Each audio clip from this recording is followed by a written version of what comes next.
Technique ক্লাসে সকলকে স্বাগত। আজকের আমাদের আলোচ্য বিষয় 2025 সালের দশম শ্রেণীর প্রথম পর্যায়ক্রমিক মূল্যায়নের ইতিহাসের দ্বিতীয় সেটের প্রশ্ন এবং তার উত্তর। তোমাদের এই যে দ্বিতীয় সেটের প্রশ্ন উত্তর করাবো সেটা চ্যাপ্টার ওয়াইজ ভিডিও হতে চলেছে, অর্থাৎ এখানে তোমাদের চ্যাপ্টার ওয়াইজ সাজেশন আমি দেব। তো এর আগে তোমাদের দশম শ্রেণীর অল সাবজেক্টের একটা করে সেটের প্রশ্ন এবং তার উত্তর দিয়েছি। তোমরা যারা যারা দেখোনি তাদের জন্য লিঙ্ক ডেসক্রিপশন বক্সে দেওয়া আছে, তোমরা সেখান থেকে দেখে নিতে পারো। তোমাদের এই পরীক্ষাটি 1 এপ্রিল থেকে 12 এপ্রিলের মধ্যে অনুষ্ঠিত হবে। তো তোমরা দেখো এই ক্লাসটি, এবং এই ক্লাসটি দেখে যদি তোমাদের ভালো লাগে তাহলে অবশ্যই কিন্তু লাইক দিতে ভুলবে না।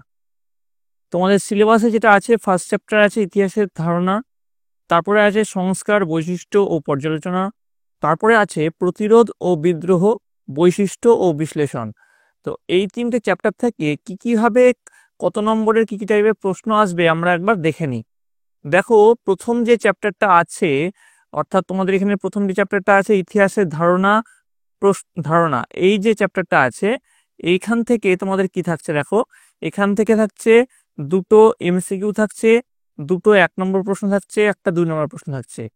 এরপরে তোমাদের পরবর্তী যে চ্যাপ্টারটা আছে সংস্কার, বৈশিষ্ট্য ও পর্যালোচনা, এখান থেকে তোমাদের কি থাকছে দেখো, এখান থেকে থাকছে তোমাদের 4টে এমসিকিউ থাকবে, দুটো 1 নম্বর প্রশ্ন এবং দুটো 2 নম্বর প্রশ্ন থাকছে।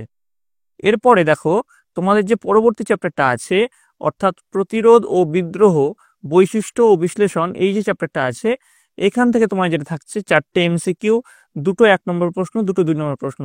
এবার যে 4 নম্বরের প্রশ্নগুলো থাকছে সেগুলো দেখো কি বলছে, এই যে তোমার যে 3টে চ্যাপ্টার আছে এই 3টে চ্যাপ্টার থেকে প্রতিটির থেকে একটা করে কোশ্চেন আসবে। প্রথম চ্যাপ্টার থেকে একটা কোশ্চেন, দ্বিতীয় চ্যাপ্টার থেকে একটা কোশ্চেন এবং তৃতীয় চ্যাপ্টার থেকে একটা কোশ্চেন। অর্থাৎ 4টে তোমার 3 নম্বরের 3টে তোমার 4 নম্বরের প্রশ্ন আসবে, কিন্তু তার মধ্যে তোমাদের যে কোনো দুটোর উত্তর তোমাদেরকে দিতে হবে। আবার 8 নম্বর প্রশ্ন ক্ষেত্রেও ঠিক তেমনি বলছে যে 3টে চ্যাপ্টার থেকেই একটা করে প্রশ্ন আসবে, তোমাদেরকে যে কোনো একটা প্রশ্নের উত্তর দিতে হবে। তাহলে তোমাদের এখানে যেটা দাঁড়ালো, মোট 10টা তোমাদের এমসিকিউ প্রশ্নের উত্তর দিতে হবে, মোট 6টা তোমাদের 1 নম্বর প্রশ্নের উত্তর দিতে হবে, মোট 4টে তোমাদের 2 নম্বর প্রশ্নের উত্তর দিতে হবে, মোট দুটো তোমাদের 4 নম্বর প্রশ্নের উত্তর দিতে হবে, এবং মোট একটা তোমাদের 8 নম্বরের প্রশ্নের উত্তর দিতে হবে। মোট তোমাদের যেটা দাঁড়াচ্ছে সেটা হচ্ছে 40 নম্বর। এবার আমরা দেখে নিব প্রশ্ন এবং উত্তরগুলি চ্যাপ্টার ওয়াইজ আমরা দেখব কেমন হতে পারে। ইতিহাসের ধারণা ও প্রশ্ন, প্রথমে যে এমসিকিউ প্রশ্ন, এই চ্যাপ্টারের যেটা তোমাদের এমসিকিউ প্রশ্ন সেটা নিয়ে আলোচনা করছি। ইতিহাস হলো কি হবে, এর মধ্যে দেখো সঠিক উত্তর ডি, অতীতের বাস্তবতার অনুসন্ধান।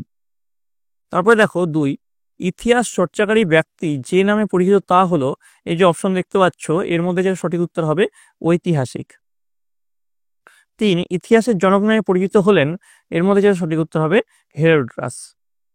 তারপরে দেখো, হিস্টোরিয়া নামক শব্দ থেকে হিস্ট্রি কথাটির উদ্ভব, শব্দটি কি শব্দ, শব্দটি হচ্ছে গ্রিক শব্দ। চলে আসছি পরের প্রশ্ন, পেশাদারি ইতিহাস রচনা শুরু করেন, কি হবে, উত্তর হবে লিওপোল্ড র্যাঙ্কে। এবার দেখো আমরা চলে আসছি 1 নম্বরের প্রশ্ন। 1 নম্বরের প্রশ্নগুলো ঠিক কেমন হতে পারে তোমরা দেখে নাও।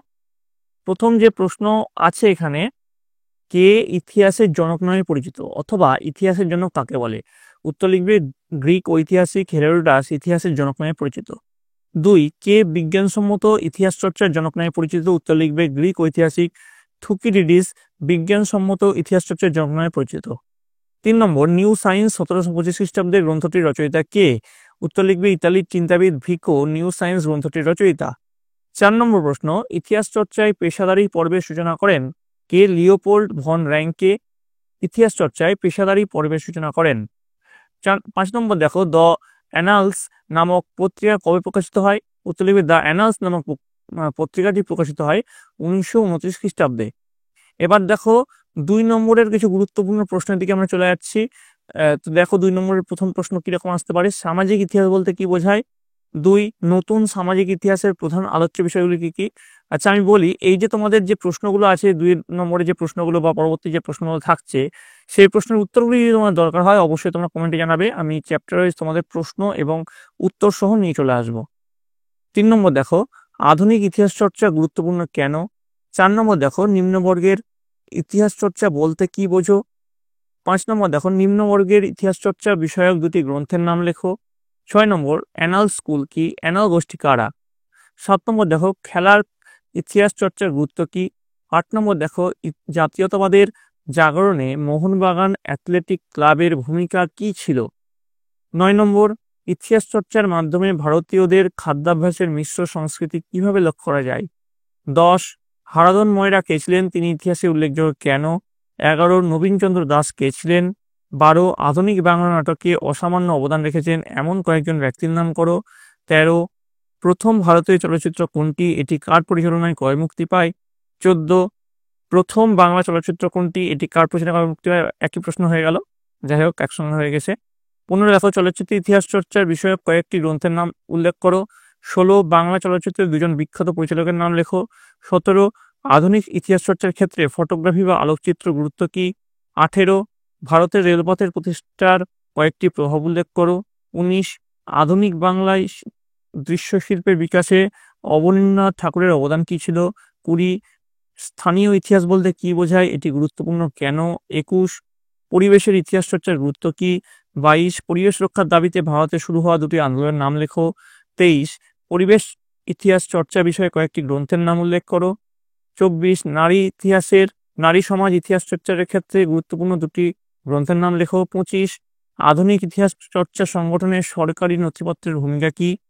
26 আত্মজীবনী কিভাবে ইতিহাসের উপাদান হিসেবে ব্যবহৃত হতে পারে। 27 ইতিহাসের উপাদান রূপে সংবাদপত্রের ভূমিকা উল্লেখ করো। 28 বেঙ্গল গ্যাজেট কে কবে প্রকাশ করেন। 29 কোন সময়কে কেন বঙ্গদর্শনের যুগ বলা হয়। 30 নারী জাতির উন্নয়নের ক্ষেত্রে সোমপ্রকাশ পত্রিকার দুটি বিশেষ অবদান কি ছিল। 31 ইতিহাসের তথ্য সংগ্রহের ক্ষেত্রে ইন্টারনেটের সুবিধাগুলি কি কি। 32 আচ্ছা এই দুটো একই প্রশ্ন, এটা হচ্ছে অসুবিধাগুলি কি কি। ইতিহাসের তথ্য সংগ্রহের ক্ষেত্রে ইন্টারনেটের অসুবিধাগুলি কি কি, সুবিধা অসুবিধা।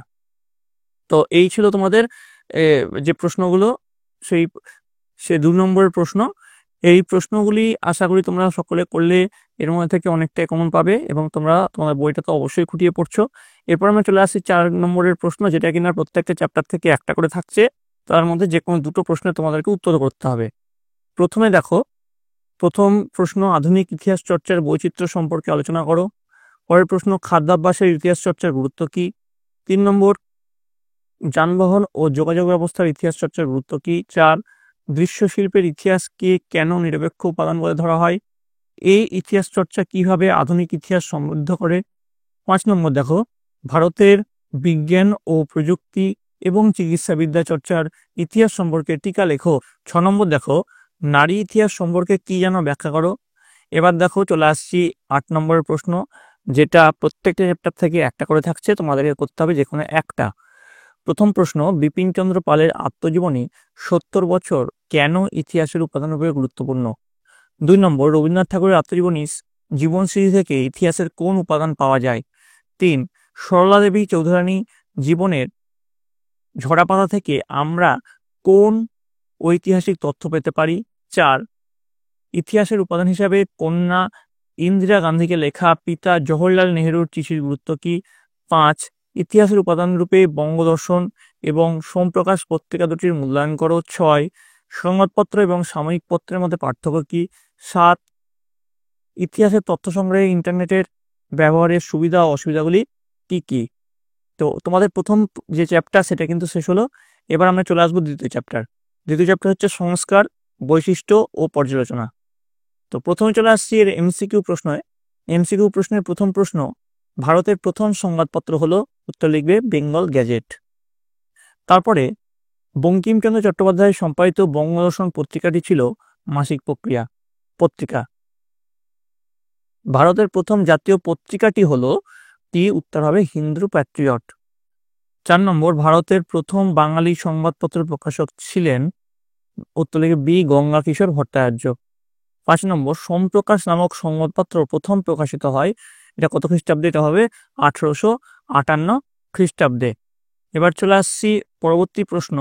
পরবর্তী যে এখানে এমসিকিউগুলো শেষ হলো, এবার আমরা চলে আসছি 1 নম্বরের প্রশ্ন। এই চ্যাপ্টারে 1 নম্বরের প্রশ্ন কেমন আসতে পারে। বাংলা ভাষার প্রথম সাময়িক পত্রিকা কোনটি, উত্তর লিখবে বাংলা ভাষার প্রথম সাময়িক পত্রিকা সমাচার দর্পণ। 2 নম্বর বেঙ্গল গেজেট কি জন্য বিখ্যাত, উত্তর লিখবে গঙ্গা কিশোর ভট্টাচার্যের সম্পাদনায় এটি ছিল বাংলা ভাষায় বাঙালি পরিচালিত প্রথম সংবাদপত্র। তারপরে চলে আসছে 3 নম্বর প্রশ্ন, সংবাদ প্রভাকর পত্রিকার সম্পাদক কে ছিলেন? উত্তর লিখবে ঈশ্বরচন্দ্র গুপ্ত সংবাদ প্রভাকর পত্রিকার সম্পাদক ছিলেন। 4 সমাচার চন্দ্রিকা কাদের মুখপত্র ছিল? উত্তর লিখবে সমাচার চন্দ্রিকা রক্ষণশীল হিন্দুদের মুখপত্র ছিল। 5 নম্বর বামা বোধিনী পত্রিকা কবে প্রকাশিত হয়? উত্তর লিখবে বামা বোধিনী পত্রিকা প্রকাশিত হয় 1863 খ্রিস্টাব্দে। এবার দেখো আমরা 2 নম্বরের গুরুত্বপূর্ণ প্রশ্ন উত্তরে চলে আসছি। আবারও বলছি, এই প্রশ্নের উত্তরগুলি যদি তোমার দরকার হয় তোমরা কমেন্টে অবশ্যই জানাবে। আমি তোমাদের চ্যাপ্টার ওয়াইজ প্রশ্ন এবং উত্তরগুলো নিয়ে চলে আসবো। প্রথম যে প্রশ্ন 2 নম্বরের, 19 শতককে বাংলার প্রগতির যুগ বলা হয় কেন? 2 19 শতকের কয়েকটি উল্লেখযোগ্য বাংলা সাময়িক পত্রের নাম লেখো। 3 19 শতকের কয়েকটি উল্লেখযোগ্য বাংলা সংবাদপত্রের নাম লেখো। 4 বামা বোধিনী সভার দুটি উদ্দেশ্য লেখো। 5 হিন্দু প্যাট্রিয়ট পত্রিকা প্রকাশের কি উদ্দেশ্য ছিল? 6 সাঁওতাল বিদ্রোহের প্রতি হিন্দু প্যাট্রিয়ট পত্রিকার কি মনোভাব ছিল? 7 গ্রাম বার্তা প্রকাশিকা পত্রিকার কি কি বিষয় নিয়ে আলোচনা প্রকাশিত হতো? 8 কে কবে হুতম প্যাঁচার নকশা গ্রন্থটি প্রকাশ করেন? এই গ্রন্থের সমাচিত্রটি কেমন? 9 কে কবে নীলদর্পণ নাটক রচনা করেন? নাটকটির গুরুত্ব কি? 10 দেশীয় শিক্ষাচর্চার উদ্দেশ্যে ব্রিটিশদের দ্বারা প্রতিষ্ঠিত কয়েকটি কেন্দ্রসমূহের নাম লেখো। 11 এশিয়াটিক সোসাইটির প্রতিষ্ঠার উদ্দেশ্য কি? 12 ইভেঞ্জেলিস্ট কাদের বলা হয়? 13 প্রাচ্যবাদী ও পাশ্চাত্যবাদী দ্বন্দ্ব কি? 14 সনদ আইনের দুটি গুরুত্ব উল্লেখ করো। 15 চুইয়ে পড়া নীতি বলতে কি বোঝায়? 16 মেকলে প্রস্তাব কি? তার মধ্যে কিন্তু এই 15 এবং 16 এই দুটো কিন্তু খুব ইম্পর্টেন্ট। 17 চার্লস উডের নির্দেশনামাতে উল্লিখিত দুটি সুপারিশ আলোচনা করো। 18 চার্লস উডের নির্দেশনামাকে ম্যাগনা কার্টা বলা হয় কেন? এটাও কিন্তু খুব ইম্পর্টেন্ট। 19 কোন কোন বাঙালি মনীষী এদেশে ইংরেজি শিক্ষা প্রসারে উল্লেখযোগ্য ভূমিকা পালন করে? 20 শ্রীরামপুর ত্রয়ী নামে কারা পরিচিত? 21 কে কবে হিন্দু কলেজ প্রতিষ্ঠা করেন? 22 কে কেন ক্যালকাটা স্কুল বুক সোসাইটি প্রতিষ্ঠা করেন? 23 কাকে বাংলার আধুনিক গদ্য সাহিত্যের জনক বলা হয়? 24 কে কবে বিধবা আইন পাশ করেন? 25 রাজা রামমোহন রায়ের পাশ্চাত্য শিক্ষার প্রসারের উদ্দেশ্য কি ছিল? 26 কে কবে কি উদ্দেশ্যে বেদান্ত কলেজ প্রতিষ্ঠা করেন?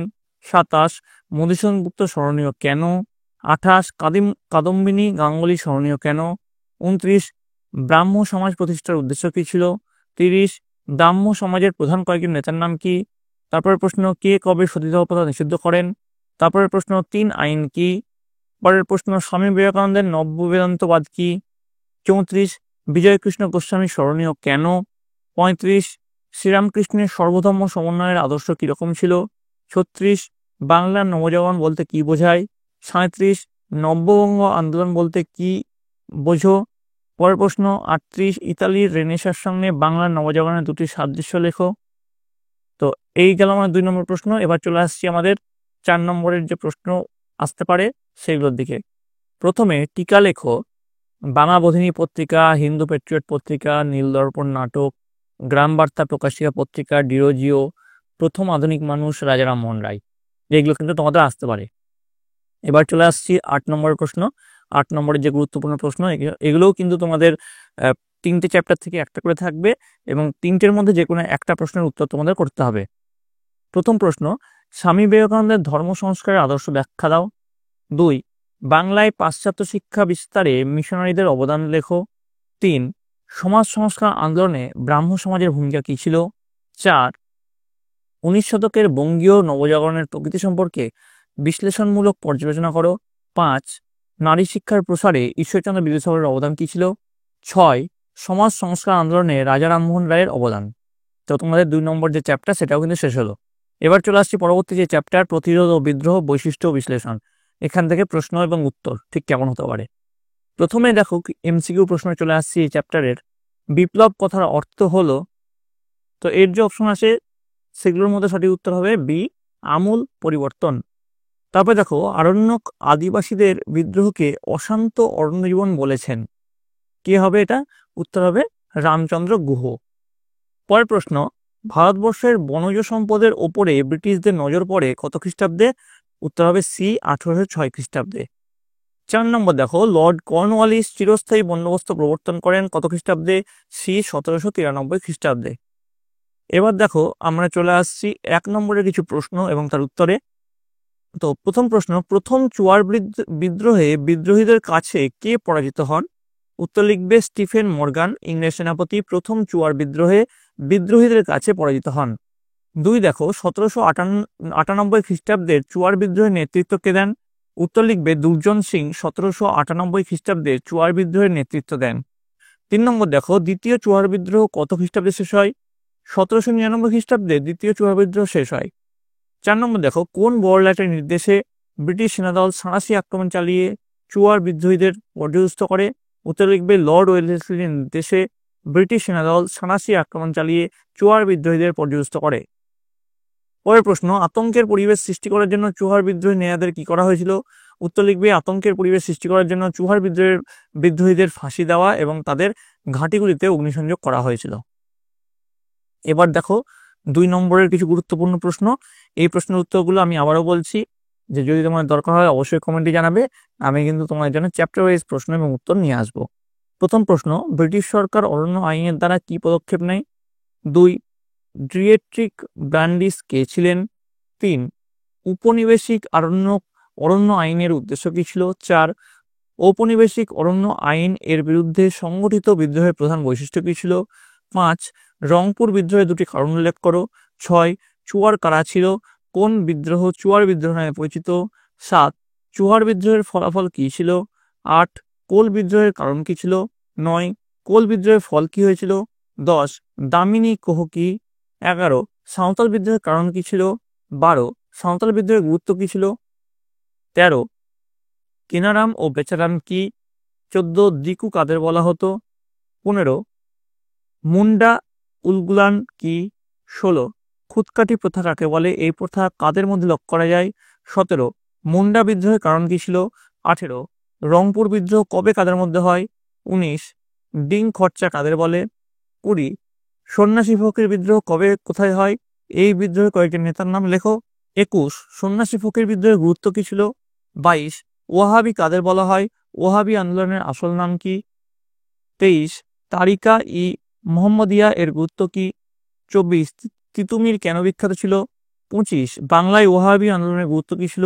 26 ফরাজি কথাটির অর্থ কি? ফরাজি আন্দোলনের লক্ষ্য কি ছিল? 27 দুদুমিয়া স্মরণীয় কেন? 28 ফরাজি আন্দোলনকে কি ধর্মীয় পুনর্জাগরণের আন্দোলন বলা চলে? 29 নীল বিদ্রোহে হরিশ্চন্দ্র মুখোপাধ্যায়ের ভূমিকা কিরূপ ছিল? 30 অষ্টম আইন কি? 31 নীল বিদ্রোহকে কেন ধর্মনিরপেক্ষ গণ আন্দোলন বলা হয়? 23 কারা পাগলপন্থী নামে পরিচিত ছিলেন? তো এরপরে চলে আসছি 4 নম্বরের প্রশ্ন। এগুলো কিন্তু প্রতি চ্যাপ্টার থেকে একটা করে থাকবে, তোমার যে কোনো 2টো প্রশ্নের উত্তর দিতে হবে। টিকা লেখো নীল বিদ্রোহ ওয়াহাবি আন্দোলন তারিকি মোহাম্মদিয়া। এবার আসছে ব্যাখ্যামূলক প্রশ্ন, অর্থাৎ 8 নম্বরের প্রশ্ন। এগুলোও কিন্তু প্রত্যেকটা চ্যাপ্টার থেকে একটা করে থাকবে, তোমাদের যে কোনো একটা প্রশ্নের উত্তর দিতে হবে। প্রথম প্রশ্ন, ভারতের সাঁওতাল বিদ্রোহের কারণ ও গুরুত্ব আলোচনা করো। বাংলাদেশের ওয়াহাবি আন্দোলন এবং তার চরিত্র বিশ্লেষণ করো। 3 নীল বিদ্রোহের প্রতীক বুদ্ধিজীবী সমাজের প্রতিক্রিয়া কিভাবে প্রকাশ পায়?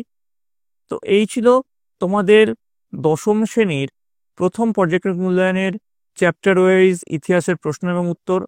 যেই প্রশ্নগুলোর উত্তর এখানে পাওয়া গেল না, সেই প্রশ্নের উত্তর যদি তোমার চ্যাপ্টার ওয়াইজ দরকার হয় অবশ্যই তোমরা কমেন্টে জানাবে। আমি তোমাদের জন্য চ্যাপ্টার ওয়াইজ প্রশ্ন উত্তর নিয়ে আসবো। তোমাদের এই ভিডিওটি যদি ভালো লেগে থাকে অবশ্যই লাইক করবে, বন্ধুদের কাছে অনেক অনেক শেয়ার করবে। তোমরা এই প্রশ্নগুলি সবটা প্র্যাকটিস করো এবং তোমরা বইটা খুঁটিয়ে করো। আশা করি তোমাদের পরীক্ষায় 100% সাফল্য নিশ্চিত। অবশ্যই বইটা পড়ে কিন্তু এই প্রশ্নগুলো সবকটার উত্তর তোমরা কিন্তু খাতায় অবশ্যই করে নেবে। তোমরা সকলে ভালো করে পরীক্ষা দিবে। তোমরা সকলে ভালো থাকো, তোমরা সকলে সুস্থ থাকো।